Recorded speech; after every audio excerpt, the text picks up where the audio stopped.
Shalom, South Florida. This is the I.S.U.P.K, and we're coming again with part 2 of slavery right here in Pompano Beach, Florida. This is a historical place. This is one of the first black libraries in the ghettos of Pompano Beach in Collier City, right here in South Florida. And we're completing part 2 of slavery. And we're going to go into the Bible with Priest and Officer YAHANNA. He's going to read in the book of Joel to show you that slavery is in the Bible. Read. This is Joel chapter 3, verse 3. And they have cast lots for my people, and have given a boy for an harlot, and sold a girl for wine, that they may drink. And who is that? It says, and they. That means the other nations. And who did they cast lots on? Israel. They have cast a boy for a harlot and a girl for wine. Read. Verse 4.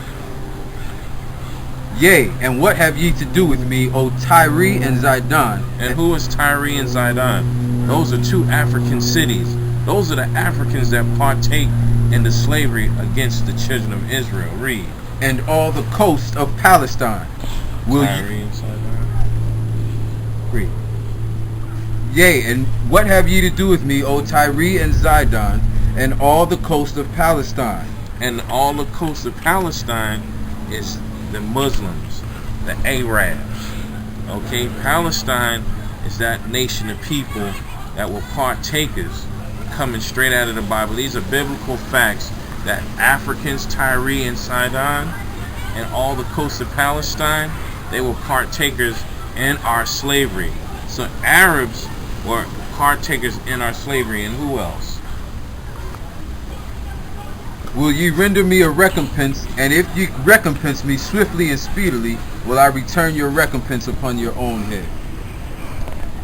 And the Lord is telling them, if they give back what they gave, He'll give them back a recompense on their own head. See, meaning they're going to pay for the slavery that they have brought on us.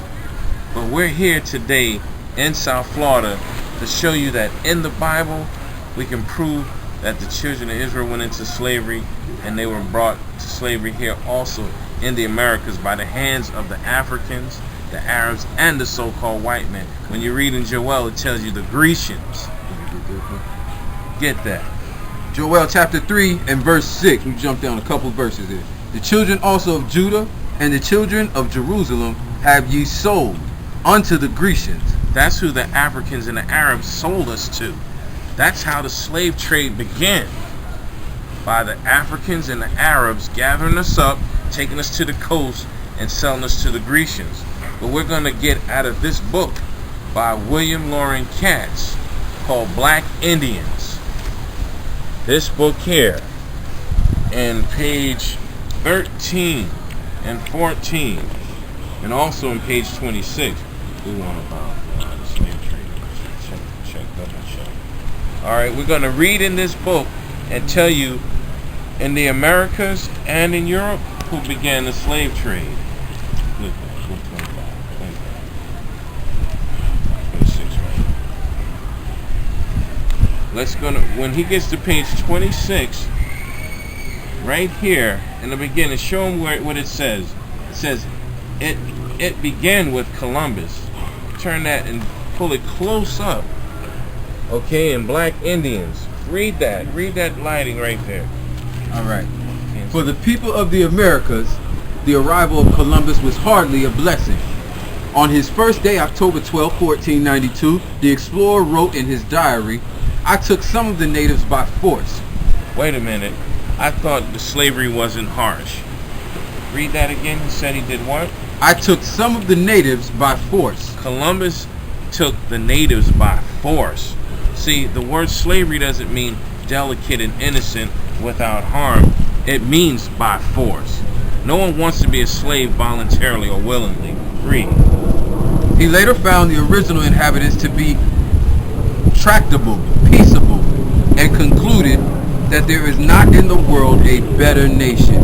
He said that these people were retractable and concludable, meaning they were easy, good to work with. They didn't give him a lot of trouble. Read. His response as a European was to say that Indians must be made to work. as a European, meaning as a white devil. Okay, he felt like these people that they want to call Indians, meaning he wanted to call them savages, but these were the children of Israel. These were the lost 10 tribes already that he discovered first, written in this book. Read. His response as a European was to say that Indians must be made to work and adopt our ways. The Christopher Columbus, whose unique seamanship and courage had opened the Americas to European penetration, also began the transatlantic slave trade. He started by shipping 10 chained Arawak men and women to Seville, Spain. Right there, let's start right there. He says Christopher Columbus's transatlantic slave trade started in the Americas first. Hold that book up right there and show you. Can you see that clear? This book is called Black Indians by William Loring Katz, and we read on page 26 that Christopher Columbus started the slave trade October, what date was that? 12. October 12th, 1492. The transatlantic slave trade started in the Americas first with the lost 10 tribes, with the Arawaks, with the Gadites, the Reubenites. They went under these different names in these different lands after they left the Assyrian captivity. Okay, now let's go to page 13 at the top in this same book. At the bottom of 13, right there. All right, this is. We're at the bottom. Oh, go ahead, read. Announce where you're at. This is Black Indians, page 13, starting in the next to last paragraph. To prevent Africans and Native Americans from uniting, Europeans played skillfully on the racial differences and ethnic rivalries. See, it's been a success with the white man to play us against each other. See, that was his devised idea. When you read also in Psalms 83, you read the same situation. It came from the Bible first. See, the white man didn't just come up with this plan. It was written thousands of years before his time. Keep reading. They kept the pot of animosity boiling.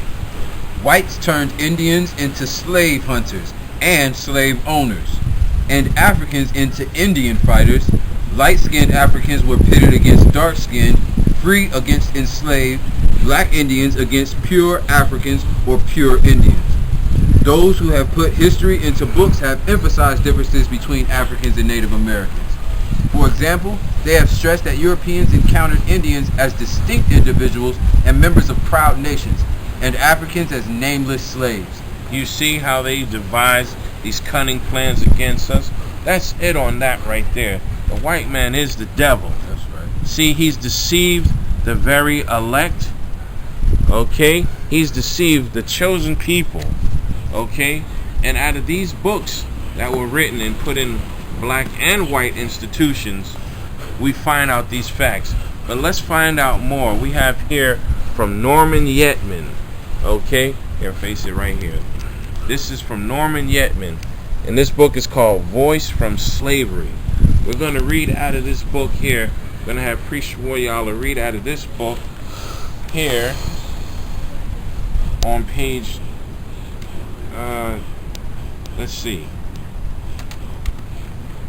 page 278. And the person's name is Jane Simpson.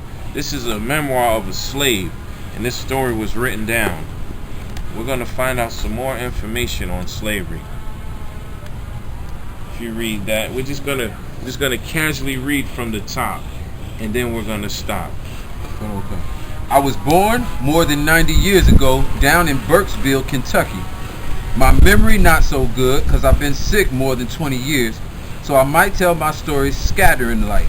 This slave was over 90 years old. That's why in the beginning she opens and said it was about 90 years ago, meaning she had lived a while and she was sick, but she remembered certain things. Now, a person of that age and being not well because they had been worked half to death, let's find out some of these things that happened. Read. I'll do the best I can. I've been sold 6 times in my life. 6 times she was sold from one plantation to the next. Okay, read.